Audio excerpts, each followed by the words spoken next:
কল্পনা করুন, একজন শাসক রাতের অন্ধকারে শহর ঘুরে বেড়াচ্ছেন তার জনগণের খোঁজ নিতে। এক রাতে হযরত উমর রাদিয়াল্লাহু আনহু একটি তাঁবুর পাশ দিয়ে যাচ্ছিলেন। হঠাৎ তিনি শিশুদের কান্নার শব্দ শুনতে পেলেন। কাছে গিয়ে দেখলেন এক মা চুলায় হাঁড়ি বসিয়ে রেখেছেন, কিন্তু হাঁড়িতে খাবার নয়, শুধু পানি ফুটছে। হযরত উমর রাদিয়াল্লাহু আনহু জিজ্ঞেস করলেন, শিশুরা কেন কাঁদছে? মহিলা বললেন, তারা ক্ষুধার্ত। আমি শুধু পানি বসিয়েছি যাতে তারা মনে করে খাবার রান্না হচ্ছে এবং অপেক্ষা করতে করতে ঘুমিয়ে পড়ে। এ কথা শুনে হযরত উমর রাদিয়াল্লাহু আনহুর চোখে পানি চলে এলো।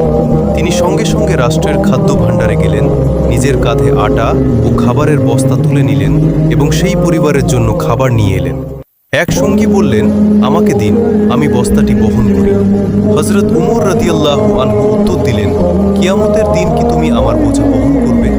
এই ছিল ইসলামের মহান খলিফা হযরত উমর রাদিয়াল্লাহু আনহুর ন্যায় বিচার ও মানবতার শিক্ষা। আল্লাহ আমাদেরও অসহায় মানুষের পাশে দাঁড়ানোর তৌফিক দান করুন, আমিন।